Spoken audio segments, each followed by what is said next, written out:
Undercover Boss drives a taxi for his own company, could not believe what he hears from the passengers. It was pouring rain in Manhattan, the kind of night when taxi drivers are in high demand but short supply. A worn-out yellow cab pulled up at the curb, and a group of loud passengers stumbled in. They barely acknowledged the driver, an older man with gray stubble, wrinkled hands gripping the wheel, and sadness behind his tired eyes. They laughed, complained, and said things that made the driver's knuckles whiten. "This company's a joke. You know what they do to customers? It's always the same, crooks in a cab." The driver didn't say a word. He just stared into the rearview mirror. They didn't know it yet, but the man driving that cab was Elliot Ramirez, the CEO and founder of GoRide, New York's biggest taxi company, and what he was about to uncover would change his company forever. Elliot Ramirez was 61, but his bones ached like a man far older. The city that raised him was also the one that nearly broke him, again and again. He had started GoRide with nothing but a rusted yellow cab, a toolbox, and a dream. In the early days, he slept in the back seat of that same cab, parked behind bodegas and in alleyways, clutching a baseball bat for protection. He still remembered the cold winters when his fingers would go numb on the wheel, and the summers when sweat would soak his shirt before noon. Every dollar he earned went back into the business. New tires, cleaner interiors, better radios. Not for profit, but for pride. He didn't want to be the biggest, just the most honest. Over 3 decades, GoRide became a symbol in New York, not just a taxi company, but a promise. A fair ride for every rider. Families trusted them. Elderly passengers called drivers by name. And Elliot? He walked through the city with quiet pride, knowing he had built something that made lives better. But then, the calls started. Complaints about overcharges, accusations of threats, shady reviews that seemed to vanish overnight, and then the emails, anonymous but eerily detailed. "Your company isn't what it used to be. Some of your people are robbing customers blind. If you care at all, you'll check it yourself." Elliot tried to dismiss it. Maybe it was just competition, a smear campaign, or isolated incidents. But at night, he couldn't sleep. He kept hearing the voices of customers who trusted him, drivers who looked up to him, his younger self sleeping in the back seat, begging for one chance to do things the right way. And then came the final blow, a letter handwritten from a retired driver's widow. It read, "My husband drove for you for 22 years. He believed in your company. He died thinking it stood for something. Please, don't let his memory be dragged through the mud." That was it. Elliot looked in the mirror that night and barely recognized the man staring back. So he made a choice, the most important decision of his life. He packed away his tailored blazer, let his beard grow out, pulled out a jacket from the 90s, still stained with old coffee. He applied under a fake name, Leo Morales. No cameras, no board meetings, no handlers.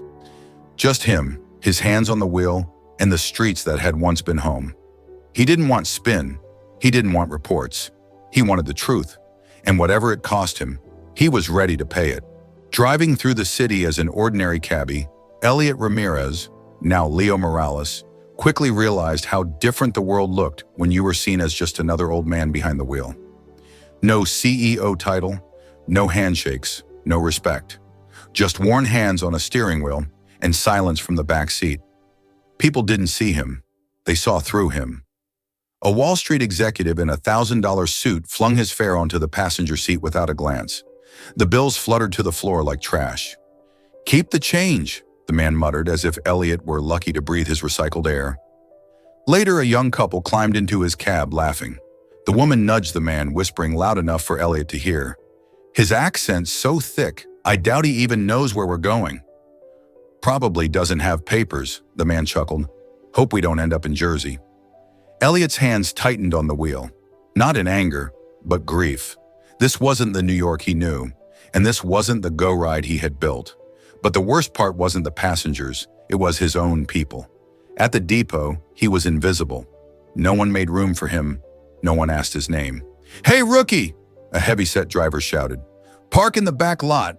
Leave the good spots for the real drivers." Another laughed. "You still using paper maps, abuelo?" He swallowed it all. every insult, every humiliation, because he hadn't come to be liked. He had come for the truth. And what he found was worse than he ever imagined. The company he built with sweat and sacrifice had rotted from the inside. Drivers whispered on radio channels about performance bonuses tied to longer routes, manipulating the app to trick customers into paying more. One bragged about looping around Brooklyn on a tourist dime. She didn't even notice, he laughed. All that yoga talk, she probably thought it was a scenic route. Another driver, older and bitter, muttered, "You either cheat the system or the system cheats you. It's survival now." But it wasn't just driver greed, it was policy. New dispatch rules forced drivers into slow zones during peak hours. Cancel a trip to avoid it? That's a strike. Too many strikes? You're out. It's not about service anymore, one veteran sighed to another. It's about numbers, fake loyalty points, metrics, squeezing every penny from people who don't know better. Elliot's heart broke a little more with every shift. This wasn't innovation. This was exploitation. He stared into the rearview mirror, into his own tired eyes, and wondered, how did we get here?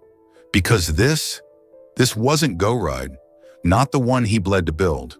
And if no one else would stop it, then he would. It was past midnight when Elliot pulled up to the arrivals curb at JFK. The air was thick with drizzle, and the street lights shimmered against the wet pavement. A young woman stepped into the cab, dragging a beat-up suitcase and blinking back tears. She looked like she hadn't slept in days.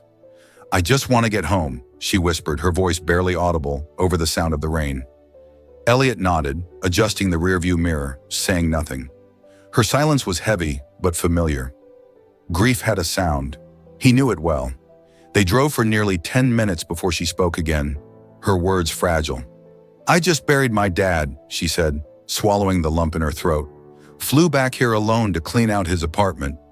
I thought it'd be easier than it is." Elliot glanced in the mirror, his heart already tightening. He wanted to offer comfort, but she kept going. "Last time I came to New York, I took a Go Ride cab. The driver took a weird route. I knew it wasn't right, but I didn't say anything." She paused, then added in a raw, trembling voice, "When I got the fare, it was almost double.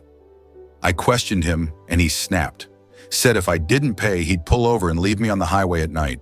I was terrified. I paid. I filed a complaint, detailed everything. Never got a response. Nothing. It's like they didn't care. Like I didn't matter." Elliot's hands began to tremble on the wheel. He wanted to believe it was a one-time mistake, an anomaly, but he knew. Deep in his gut, he knew. This wasn't a glitch in the system. This was the system now. The manipulation, the silence, the lack of accountability. It wasn't just hurting his company's reputation. It was breaking people in their most vulnerable moments. He dropped her off gently, refusing her tip, barely able to meet her eyes. Then he drove aimlessly through Queens, ending up beneath an overpass near Flushing. The city buzzed around him, but inside his cab, it was dead silent. He turned off the meter, killed the engine. And then, for the first time in years, Elliot Ramirez cried. Rain streaked down the windshield as if the sky itself mourned with him. He pressed his forehead to the steering wheel, heart pounding with rage and shame. What have they done to you? What have I let happen? That moment broke something inside him. If this story has moved you too, even a little, please subscribe. These real undercover stories deserve to be told. He had built Go Ride to serve people like that young woman, scared, alone, deserving of decency. Now those people were being used, cheated, threatened by drivers wearing his logo, hiding behind a name that once stood for integrity. That moment shattered him, because betrayal by a competitor is business, but betrayal from within, that's personal. The next day, Elliot entered a Go Ride driver station in Queens to meet dispatchers and supervisors. He listened from a corner booth, sipping stale coffee. Then he heard a voice that made him freeze. "These newbies better fall in line. You don't make money doing things the right way," said a man in a sleek jacket. It was Tony Delgado, head of operations, once a bright young hire who Elliot personally mentored. Now Tony was the one enforcing toxic rules. If they won't upsell, reassign their zones. You want bonuses? Play the game, Tony said, smirking. We make the rules now. Elliot quietly left the room, a storm building in his chest.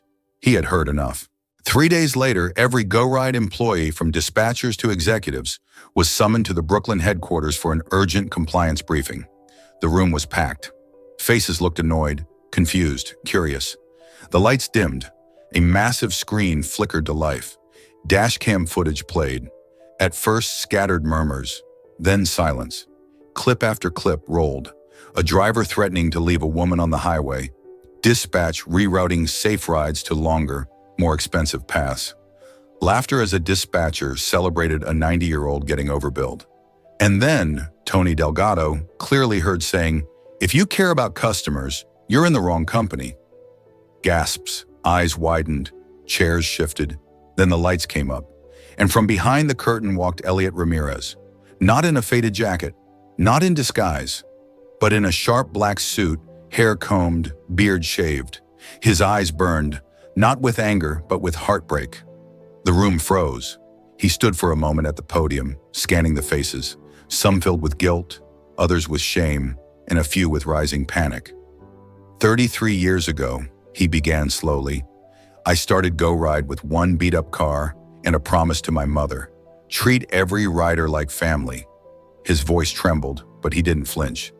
You've all seen me give speeches, cut ribbons, show up in commercials, but none of you recognized me last week in that yellow cab. Did you? Dead silence. I was the driver you mocked, the one you dismissed, the one who listened to people cry in the back seat. Because of us. He turned slowly, eyes locked on Tony, who stood pale, sweat forming on his brow. Tony Delgado, Elliot said, voice sharp as steel. You are relieved of your duties, effective immediately, and you're lucky if this ends with termination and not a criminal investigation.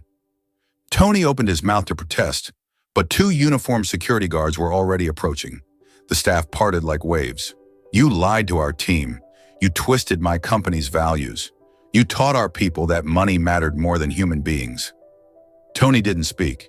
He was escorted out in silence, his empire of shortcuts collapsing behind him.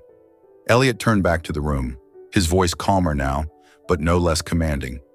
Before telling you the changes he is going to make, please subscribe to Undercover Files and discover more undercover stories in the first comment below. Back to story now. I didn't build GoRide to become rich. I built it because I believe in people. I believe that no matter your background, you deserve to be treated with dignity, from the front seat to the back. He paused, voice thick with emotion. I know the job is hard. I know New York pushes people to the edge. But cutting corners doesn't make you stronger. It makes you hollow. And if we forget the heart of this company, we lose everything. He announced sweeping changes, ethics retraining, passenger protection tools, anonymous driver and customer complaint systems. Honest drivers would now earn bonuses, and their stories would be shared. From this day on, Elliot declared, GoRide drives with pride, or not at all. Weeks later, the public responded with overwhelming support. Social media praised GoRide's transparency. Customers posted selfies with kind drivers. Employee morale surged. And Elliot? He still drives his old cab every Friday. Because for him, leadership isn't about titles. It's about being willing to sit behind the wheel and listen.